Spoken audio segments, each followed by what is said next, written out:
పరిశుద్ధ నామమునకు మహిమ కలుగును గాక. Good morning friends, how are you? దేవుడు మిమ్మల్ని బహుగా దీవించి ఆశీర్వదించును గాక. ఈ ఉదయకాలన్న దేవుడు చెప్తున్న మాట యెషయా గ్రంథము 6వ అధ్యాయము 8వ వచనంలో ఆ మాట మనం చూద్దాం. అప్పుడు నేను ఎవరిని పంపెదను, మా నిమిత్తము ఎవడు పోనని ప్రభు సెలవీయగా వింటిని. అంతటా నేను చిత్తగించుము, నేనున్నాను, నన్ను పంపమనగా ఆయన, నీవు పోయి ఈ జనులతో ఇట్లనుము, మీరు నిత్యము విందురు గాని గ్రహింపకుందురు, నిత్యము చూచుందురు గాని తెలుసుకొనకుందురు.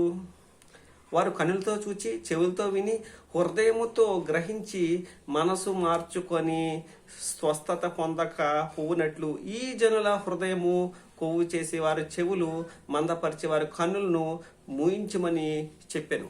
ఎన్నిసార్లు గద్దించినను నొల్లని వాడు మరి హఠాత్తుగా తిరుగు లేకుండా నాశనం అయిపోతాడని చెప్పి బైబిల్ చెప్తుంది.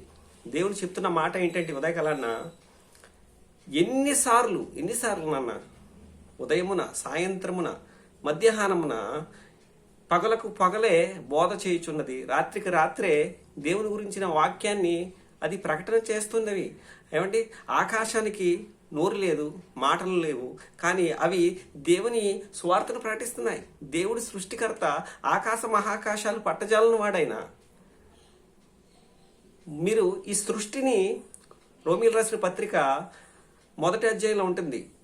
ఈ సృష్టిని మనం గమనిస్తే మనకు అర్థమవుతుంది దేవుడు ఎంత గొప్పవాడో. ఆయన ఏదేదైనా చేయగలడు. ఆయన ఒక నోటి మాట చేత ఆయన ఈ భూమిని సృష్టించాడండి. ఈ భూమిలో ఉన్న సమస్తాన్ని ఆయన సృష్టించగలన సృష్టికర్త. ఆయన హస్తకృత్యాలయంలో ఆయన నివసించడు. నిన్ను నన్ను ఆయన ప్రాణంగా ప్రేమించాడు. తమ్ముడు, చెల్లి, సహోదరమని వినడమ్మా, దేవుడు నిన్ను నన్ను ప్రాణంగా ప్రేమించాడు. ఆయన అంటున్నాడు ఈ ఉదయకాలన్న, ఎందుకని నువ్వు వినట్లేదు? దేవుడు నీ దగ్గరికి పంపిస్తున్న ఈ వార్తను నువ్వెందుకు పెడచెవును పడుతున్నావు? వీళ్ళు ఎలాగే చెప్తారని చెప్పి నువ్వెందుకు అనుకుంటున్నావు? నిన్ను ప్రేమించిన దేవుడు నీ దగ్గరికి ఆయన దాసుని ద్వారా ఆయన మాటలు నీకు వినిపింపచేస్తున్నాడు. ఆయన హృదయ వేదన నువ్వు అర్థం చేసుకుంటే అది ఏంటి అని నువ్వు ఒకసారి నువ్వు గమనించినట్లయితే నువ్వు బాగుండాలి, నువ్వు ఆయన్ని తెలుసుకోవాలి. తద్వారా నువ్వు సంతోషంగా, సుఖంగా, సౌఖ్యంగా నువ్వు జీవిస్తావు. ఏమంటే ఎన్నిసార్లు చెప్పినను విననొల్లని వాడు అంటాడు. అలాగే ఏమంటాడంటే, వారు మా నిమిత్తము ఎవడు పోవునని ప్రభు సెలవీయగా వింటిని. మా బహువచనం చూసారా? తండ్రి, కుమార, పరిశుద్ధ ఆత్మ, త్రియేక దేవుడు, ఏకదేవుడు, త్రిత్వము, ఒకే పర్సన్ కానీ 3 క్యారెక్టర్స్.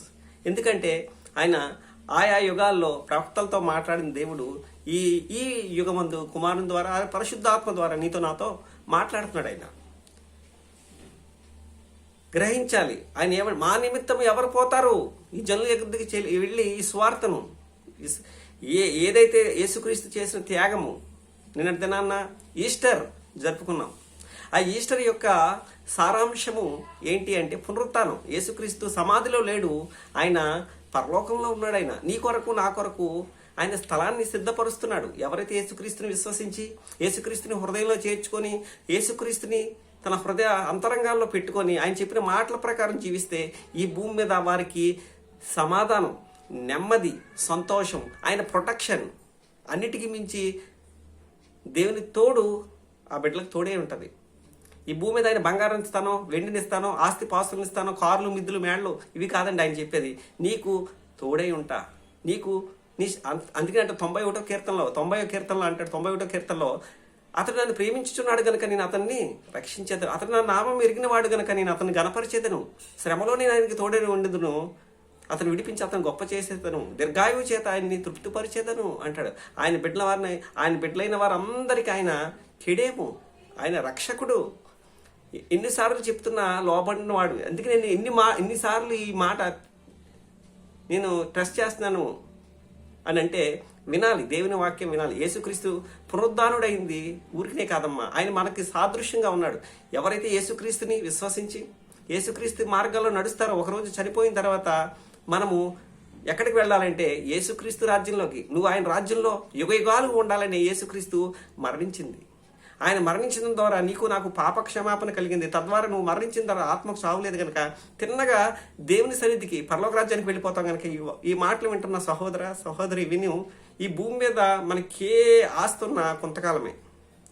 నువ్వు ఎంతటి గొప్పవాడివైనా, ధనికుడివైనా, జ్ఞానవంతుడివైనా, విద్యావేత్తవైనా, అందగత్తివైనా, అందగాడివైనా, ఎమ్మెల్యేవైనా, ఎంపీవైనా, ముఖ్యమంత్రివైనా, ప్రధానివైనా, నువ్వు ఎవరివైనా కానీ తమ్ముడు, సహోదర సహోదరి, తండ్రి, తల్లి విను, దేవుడు చెప్తున్న మాట కొంతకాలమే. అయితే అయిపోయిన తర్వాత కాలం దేవుడు వచ్చేబట్టి నువ్వు వెళ్ళిపోతావు. నువ్వు వెళ్ళిపోయిన తర్వాత నువ్వు దేవునికి లెక్క చెప్పాలి. ఇక్కడే నువ్వు యేసుక్రీస్తుని అంగీకరించి యేసుక్రీస్తు మార్గంలో నడిచినట్లయితే మరణించిన తర్వాత తిన్నగా యేసుక్రీస్తు రాజ్యంలోకి వెళ్ళిపోతావు.